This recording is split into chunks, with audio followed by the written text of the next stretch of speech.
Shalom, shalom, peuple de Dieu, bien-aimés dans le Seigneur.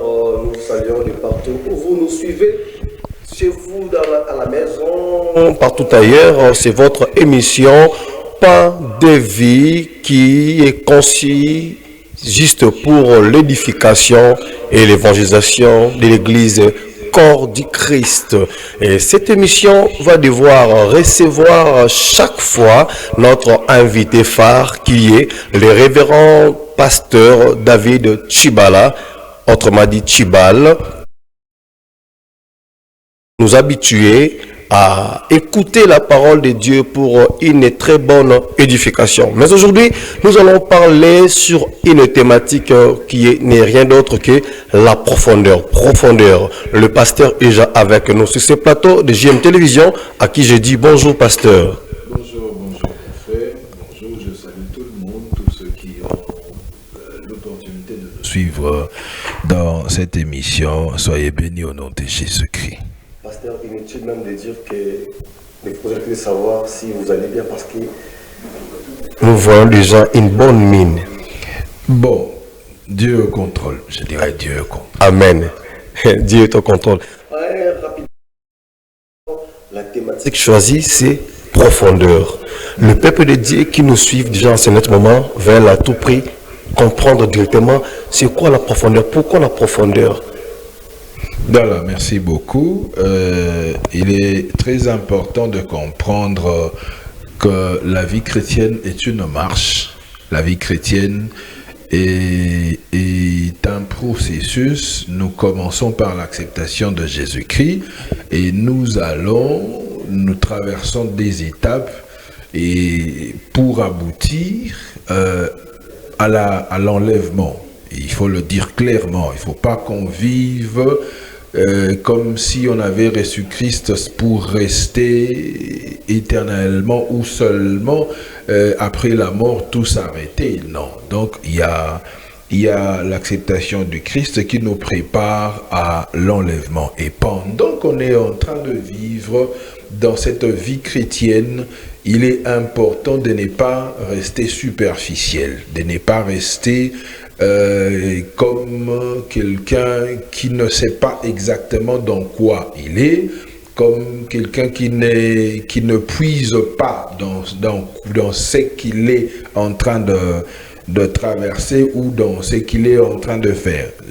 Déjà, puisque nous parlons de la parole de Dieu, nous avons toujours un soubassement qui est la Bible. Nous nous basons dans la parole de Dieu. Nous prenons Jérémie chapitre 12 verset 5. Nous prenons juste un seul verset que nous allons lire. La Bible dit ici, si tu cours avec des piétons et qui te fatiguent, comment pourrais-tu lutter avec des chevaux?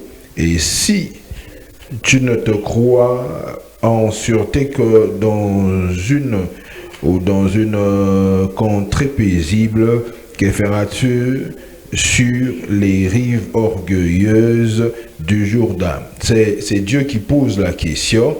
Dieu qui pose la question à Jérémie, qui avait l'habitude de se plaindre à cause de tout ce qu'il vivait. Vous savez, Jérémie était traité d'un prophète de malheur.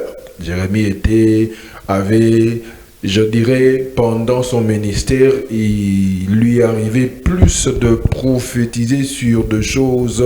Dieu va faire ceci, faites ceci, Dieu va faire ça, Dieu va vous taper, Dieu va vous punir, Et puis, il était traité des prophètes de malheur parce que dans ses prophéties, dans plusieurs de ses prophéties, il s'agissait plus du malheur que d'un message de bonheur. Alors, pourquoi nous parlons de profondeur? Profondeur simplement par définition, nature de tout ce qui est impénétrable. Tout ce qui est impénétrable, je ne dirais pas tout ce qui est inexplicable. Moi, je dirais tout ce qui paraît inexplicable, tout ce qui paraît incompréhensible, difficile à comprendre. Alors,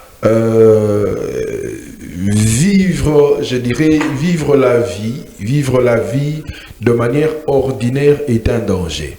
Vivre la vie de manière ordinaire, Ça veut dire ne pas chercher à aller au-delà de ce qu'on te présente, ne pas chercher dans la vie chrétienne, de ne pas chercher à aller au-delà de l'ordinaire, signifierait se fixer ou se placer soi-même de barrières, de limites dans sa marche. Signifierait aussi s'empêcher de vivre certaines expériences, de connaître certaines choses qui sont au-delà de ce qui se présente devant nous. Et une personne qui vit, qui n'aime pas la profondeur, dans le sens où quand les choses deviennent difficiles, il y a des gens qui vivent comme ça, quand les choses deviennent difficiles, ils n'ont qu'une seule solution, abandonner. Ils n'ont qu'une seule solution. Il y a des gens, j'ai entendu à plusieurs reprises des gens dire moi je n'aime pas de choses difficiles, je n'aime pas de choses difficiles. Et un langage courant que surtout beaucoup plus les Quinois on dit moi je ne force pas les choses. Alors que dans la vie, même dans la vie en général, il y a toujours des moments où on doit forcer, il y a toujours des moments où on doit pousser plus loin, il y a toujours des moments où on doit dépenser plus d'énergie qu'on ne pensait, ou je dirais même qu'on imaginait. Ok. Et la vie spirituelle, dans la vie spirituelle, ni dans la vie physique, les choses ne nous seront pas toujours offertes, je dirais même, les choses ne nous seront pas accordées ou données sur un plateau. Ça n'arrivera jamais.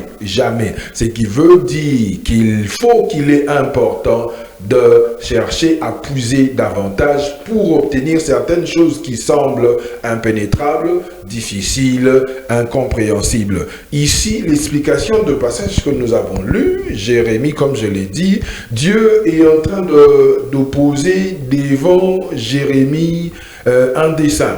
Il dit, en fait, tu es en train de traverser de moments difficiles, tu es face à une réalité, tu t'es dit, je parle du contexte de la Bible. Il dit, tu t'es dit, j'abandonne, je n'avance plus, je me lasse de fournir des efforts parce que c'est tellement difficile. Et Dieu maintenant vient avec une comparaison en disant, en fait, ce que tu es en train de vivre n'est semblable qu'à une course avec des piétons. Mais si tu te fatigues dans une course avec des piétons, que feras-tu quand il faudra courir avec des chevaux? Oh, trop fort. En fait, tu n'es pas en mesure de courir avec des piétons qui sont tes semblables, qui ont la même énergie que toi, qui ont peut-être travaillé plus que toi, mais ce sont des hommes, des humains avec la même nature que toi. Tu te fatigues.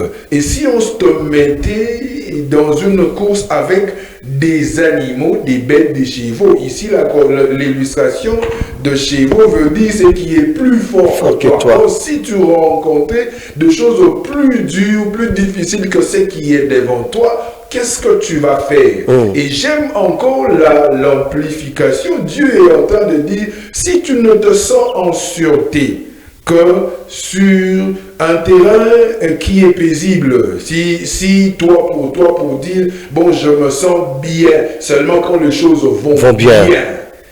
Et quand les choses iront mal, que diras-tu? Est-ce qu'on doit seulement se sentir en sécurité quand les choses vont bien? Est-ce que avoir Dieu, c'est seulement quand les choses vont bien? Ce n'est pas ça. J'ai toujours dit, contrairement à tout ce que certaines personnes ont l'habitude de dire, avoir Dieu ne signifie pas que tout ira bien. Parce que déjà, quand tu as Dieu, tu crées un combat contre les ténèbres. Alors, il faudrait comprendre, il est important de comprendre, bien-aimé dans les Seigneurs, qu'il est important de chercher davantage. En fait, ce passage a été pour moi un temps, a servi dans beaucoup de temps de méditation, sans pour autant ouvrir la Bible quand je l'ai lu à plusieurs reprises.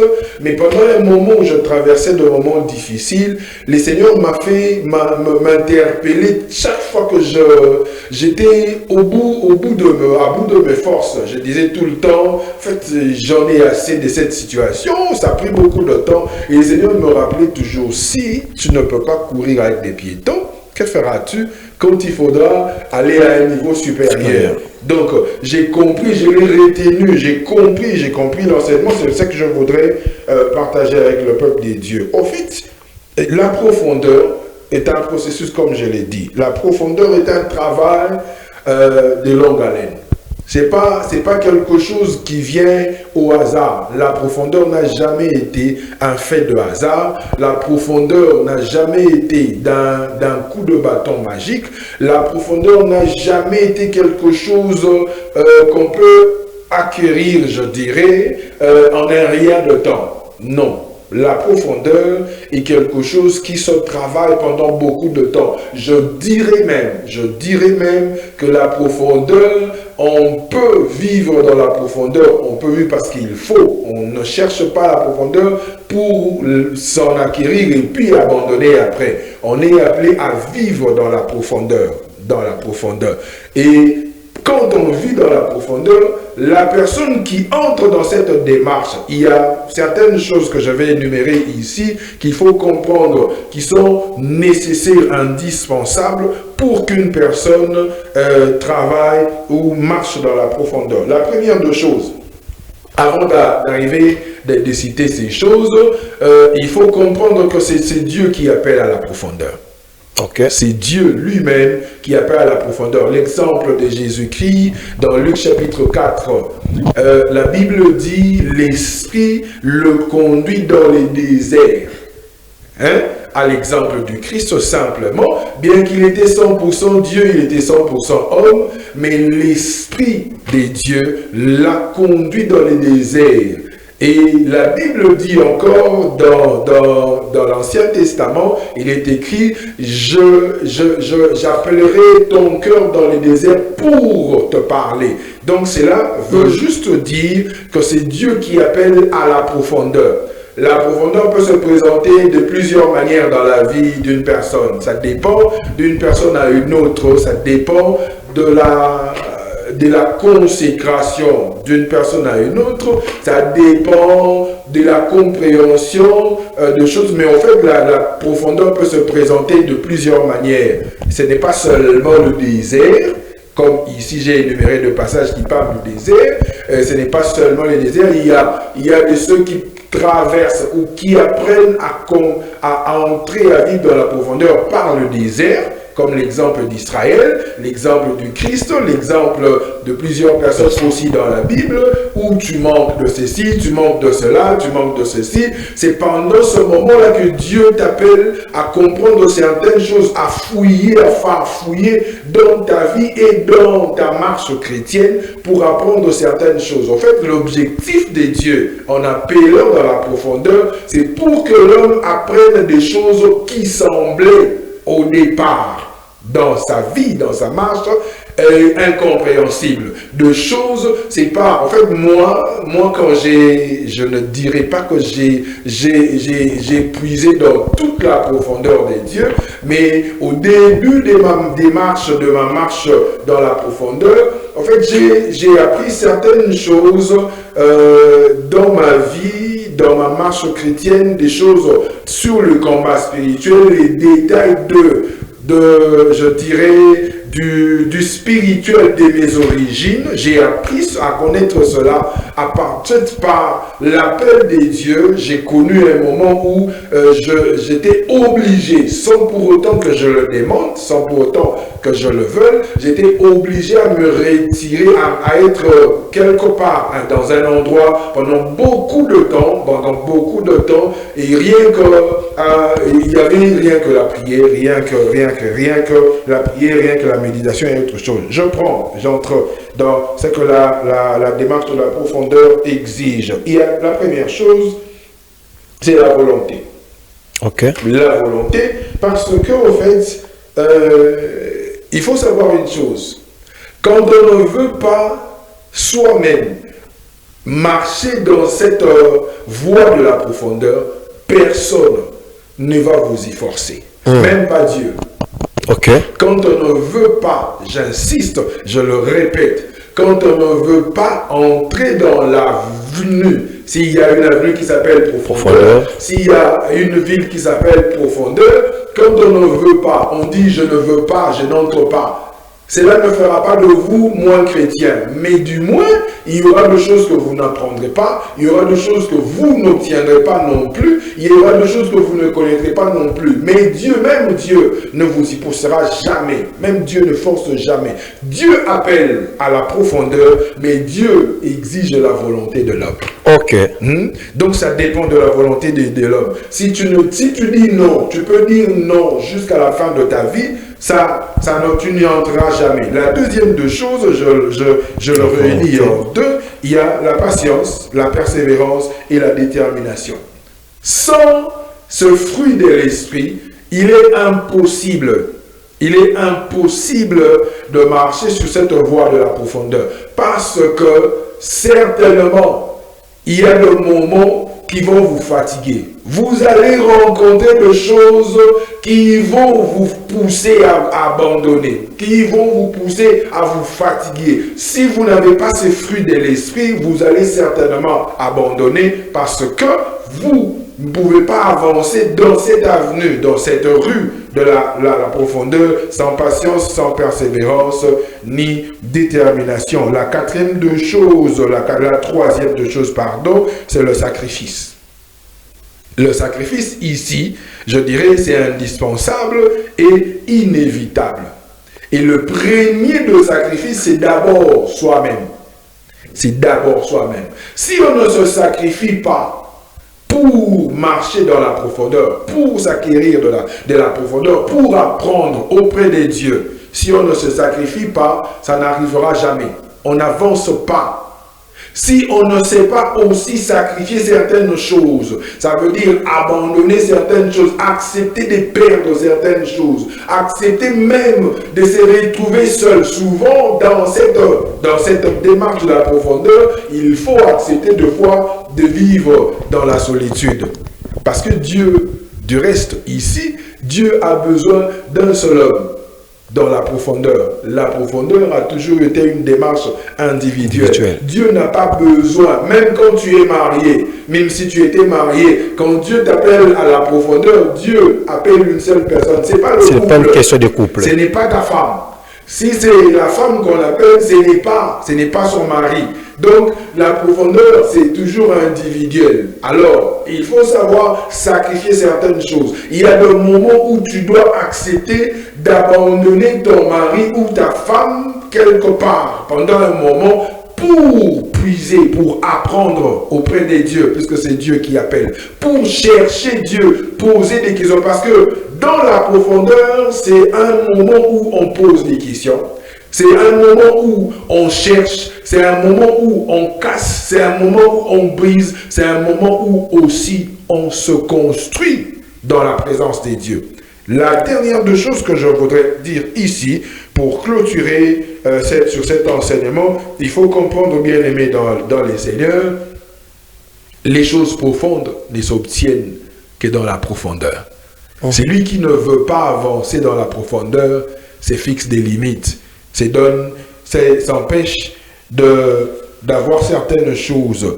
Il y a des niveaux qui ne dépendront que de toi, qui ne viendront que de toi. Si tu veux, vous avez bien aimé, je voudrais rappeler ici que cette année, notre thème central, nous sommes en train de parler de l'élargissement.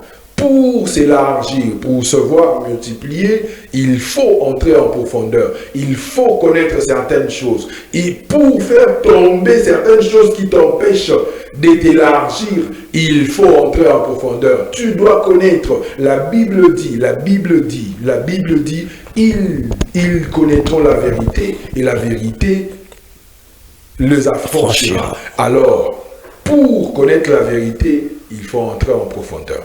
Voilà, c'était ça mon exposé sur la prophétie. En tout cas, peuple de Dieu, j'espère que vous avez bien suivi l'enseignement du pasteur David Chibala. En tout cas, c'était vraiment profond, cet enseignement, pasteur. Merci beaucoup. Et j'ai compris beaucoup de choses. J'espère que tous ceux qui nous suivent aussi ont eu à comprendre quelque chose.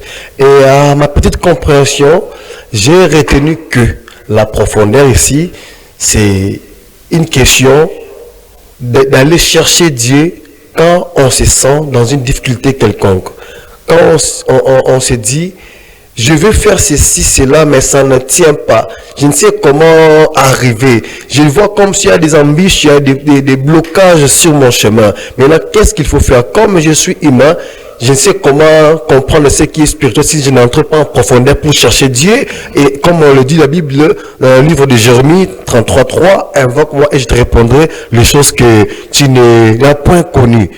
J'espère que c'est dans cette optique-là. Et maintenant, pasteur, pour qu'un chrétien ait cette volonté, comme vous l'avez énuméré parmi les points, cette volonté-là, d'où d'abord viendra la volonté? Comment est-ce qu'un chrétien peut comprendre que cette chose qui m'arrive n'est pas normale et je dois entrer en profondeur?